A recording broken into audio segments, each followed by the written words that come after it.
আল্লাহ কত কষ্টের মৃত্যু লেগে তুই রে।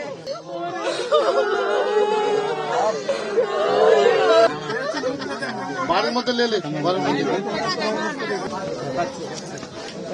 সাজিদ তার মরদেহ কিছুক্ষণ আগেই তার বাড়িতে নিয়ে আসা হয়েছে এবং বাড়িতে আনার সাথে সাথেই কান্নার রোল পড়েছে।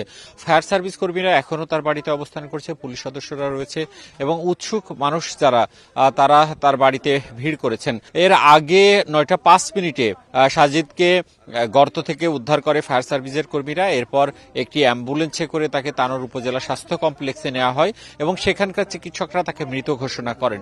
এরপর ফায়ার সার্ভিসের যে অ্যাম্বুলেন্স সেই অ্যাম্বুলেন্সে আবার তার বাসায় নিয়ে আসা হয়েছে এবং কিছুক্ষণ আগে তার বাড়ির মধ্যে মরদেহটি রাখা হয়েছে।